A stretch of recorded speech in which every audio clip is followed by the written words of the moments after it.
मेरा नाम आयशा है और मेरी उम्र 19 साल है। मैं आज भी उस दिन को याद करती हूँ जब मेरी जिंदगी एक पल में बदल गई थी। कॉलेज की लड़कियां सब कहती थी कि मैं बहुत खूबसूरत हूँ और सच भी था।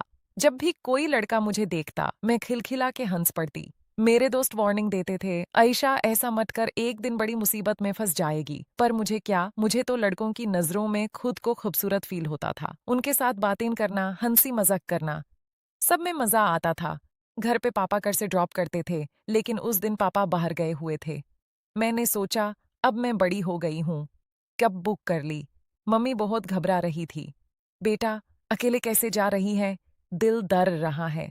मैंने उनको गले लगाया और मुस्कुराते हुए कहा, मम्मी आप फिक्र मत करो, मैं सब संभल लूंगी। अंदर से मैं बहुत एक्साइटेड थी।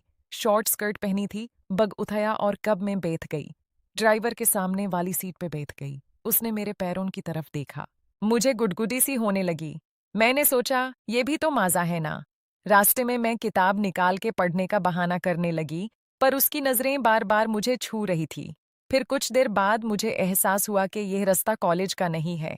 भैया, ये कहाँ ले जा रहे हो? उसने मुस्कुराते हुए कहा, ट्रैफिक जैम था मैडम, 10 मिनट में पहुंच जाएंगे। पर 10 मिनट बाद जब कब रुकी, वो तो एक सुनसान जगह थी। कोई बिल्डिंग नहीं, कोई आदमी नहीं। मैं डर गई। ये क्या जगह है? मुझे कॉलेज छोड़ दो। पर ड्राइवर ने कुछ नहीं कहा, जब घुमा के भग गया। मैं अकेली खड़ी थी, दिल जोर जोर से धड़क रहा था। ठंडी हवा चल रही थी, रात होने वाली थी। तभी एक कर आई। मैंने हाथ हिलाया, कर रुक गई। बाहर एक लड़का निकला। देखने में बहुत हैंडसम था, fair sharp features, black shirt. उसने पूछा, तुम यहाँ सुनसान जगह में क्या कर रही हो बेटा? मैंने रो रो के सारी बात बता दी। उसने मेरी आईडी देखी, फिर मुस्कुराया। ठीक है, बैठो, कॉलेज छोड़ देता हूँ। मैं उसकी कार में बैठ गई। उसने गाड़ी स्टार्ट की और मुझे देखते हुए बोला, तुम बहुत खूबसूरत हो आयशा। ऐसी जगह पे अकेले रहना डेंजरस है। लड़कियां किडनैप हो जाती हैं। उसके मुंह से किडनैप सुन के मेरा दिल धड़क गया। फिर अचानक उसने गाड़ी विलेज की तरफ मोड़ दी। ये कहाँ जा रहे हो? ये तो सिटी से बाहर है। उसने धीरे से कहा, थोड़ा सब्र करो, आज जिंदगी के मजे ले लो। मेरा दिल जोर से धड़कने लगा। डर और एक अजीब सी एक्साइटमेंट साथ साथ चल रही थी। वो मुझे एक सुंदर फार्म हाउस ले गया। अंदर ले जाते ही उसने दरवाजा बैंड कर दिया। तुम सच में किडनैप हो चुकी हो आयशा। उस कब ड्राइवर को मैंने ही बोला था तुम्हें यहाँ छोड़ने को। मैं शॉक्ड हो गई। उसने मेरा हाथ पकड़ लिया और कहा, रोज तुम शॉर्ट कपड़े पहन के कॉलेज जाती हो, लड़कों से हंस हंस के बात करती हो। मुझे बहुत पहले से तुम्हें उठा लेने का प्लान था, आज मौका मिल गया। मैंने उसको धक्का दिया, रोती हुई भगने लगी। पर वह बहुत स्ट्रांग था। उसने मुझे बेड पे धकेल दिया, मेरे हाथ पकड़ लिए। मैं लड़ने लगी, उसके बाल खींचे उसकी गर्दन पे काट लिया। पर वह मुझे दबोच लिया। उसके हाथ मेरे स्किट के अंदर घुसने लगे।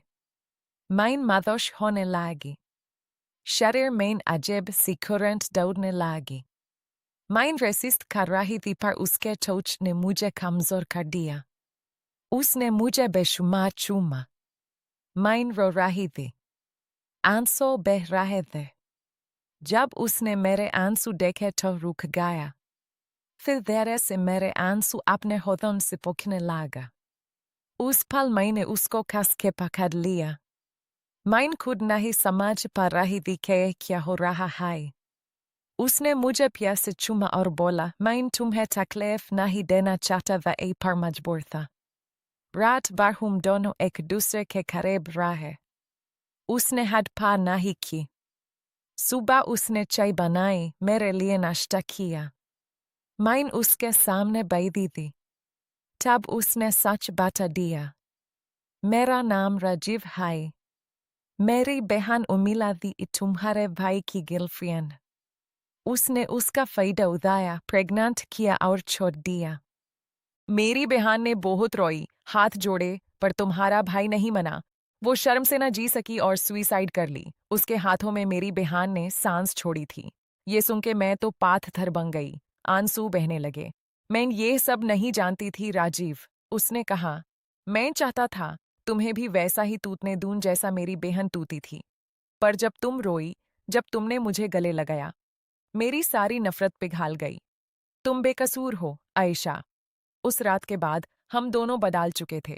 उसने मुझे घर छोड़ने के लिए कार निकाली। घर के पास पहुंच के उसने कहा, अब जाओ। पर मैं उतरी नहीं। मैंने उसका हाथ पकड़ लिया। तुम भी अंदर आओ। घर में सब परेशान थे। मम्मी रो रही थी, पापा गुस्से में थे, भाई चिल्लाने लगा।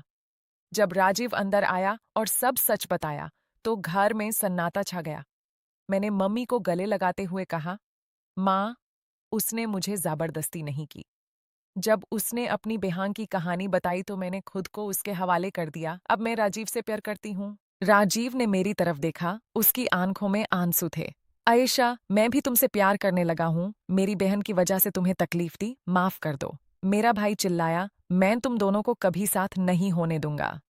राजीव ने धीरे से मुस्कुराते हुए कहा, हम ऑलरेडी एक हो चुके हैं भाई, बस शादी रह गई है, तुम कुछ नहीं बिगाड़ सकते। हम दोनों हाथ में हाथ डाले घर से बाहर निकाल आए। पीछे मम्मी पापा और भाई देखते रह गए। दोस्तों, जिंदगी में कभी भी किसी की फीलिंग्स का मजाक नहीं उड़ाना चाहिए। एक गलती से पूरी फैमिली टूट सकती है। प्यार और नफरत दोनों बहुत पावरफुल हैं, लेकिन अगर दिल से माफी मांगो और सच्चा प्यार करो तो हर जख्म भर सकता है। आज मैं और राजीव बहुत खुश हैं। उसकी बहन की याद अब भी सताती है, पर हम दोनों उसे संभल के जी रहे हैं। अगर ये कहानी दिल को छू गई हो तो अभी चैनल को सब्सक्राइब कर लो, लाइक ठोक दो और कमेंट में बताओ आपको क्या लगा। अगली इमोशनल कहानी के लिए बेल आइकॉन दबा देना। Thank you. Take care.